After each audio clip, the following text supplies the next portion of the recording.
Boker Tov, nous sommes le 21 avril 2021. C'est l'heure du premier journal d'information direct de Jérusalem sur Radio Kalita.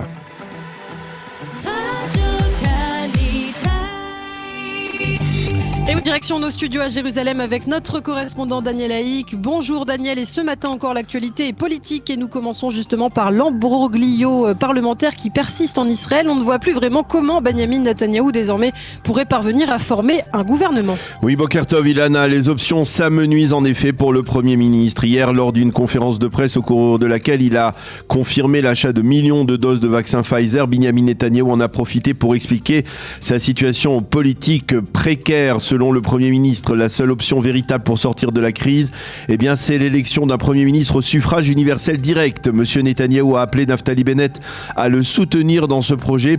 Mais au sein de la classe politique, on considère cette option comme utopique dans la mesure où elle ne dispose pas d'une majorité absolue nécessaire pour réformer le système électoral israélien. Notez que Benjamin Netanyahou s'en est également pris à Naftali Bennett, affirmant qu'il empêchait la formation d'un gouvernement de droite uniquement parce qu'il voulait être Premier ministre.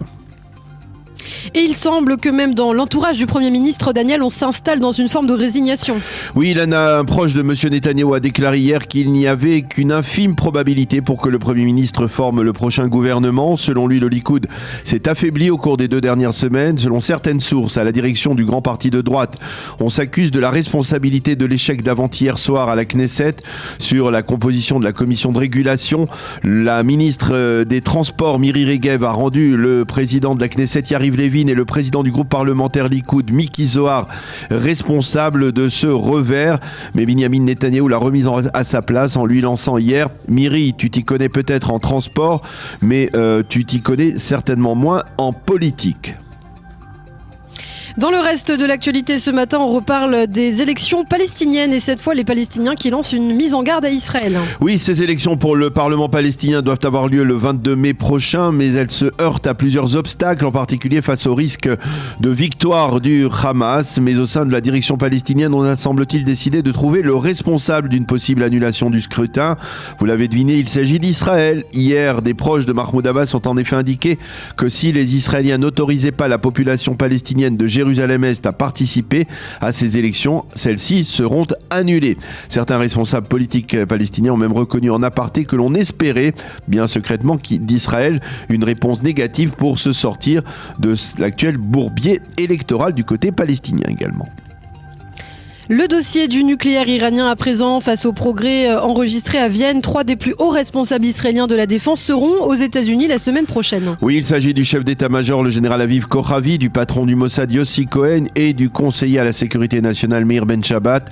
Les 3 hommes vont s'entretenir séparément avec les autorités américaines, mais ils auront pour mission de persuader l'administration Biden d'insérer dans le nouvel accord des clauses qui garantissent la sécurité d'Israël et limitent la marge de manœuvre des Iraniens.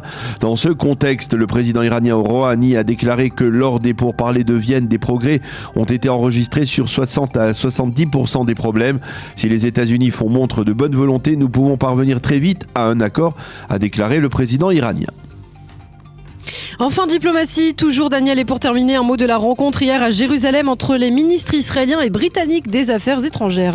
Oui, Gabi Ashkenazi a accueilli très chaleureusement son hôte britannique Michael Gove. Il a rendu hommage à la position du Premier ministre Boris Johnson contre la décision de la Cour pénale internationale d'ouvrir une enquête contre Israël. Il a également été question hier lors de cette rencontre du dossier iranien. Les 2 hommes ont parlé de la possibilité également d'ouvrir un couloir de circulation, si l'on peut dire, entre Israël et la Grande-Bretagne sur le plan sanitaire, et ce au vu des campagnes de vaccination réussies dans les 2 pays. C'est la fin de ce premier journal d'information.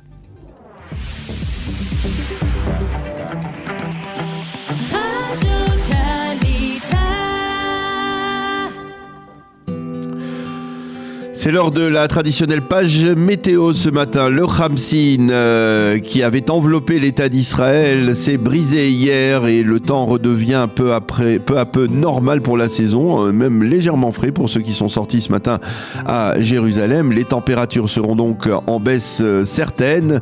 23 degrés à Jérusalem, c'est-à-dire 10 degrés de moins qu'hier. 22 à Tel Aviv et 32 degrés à Eilat pour aujourd'hui.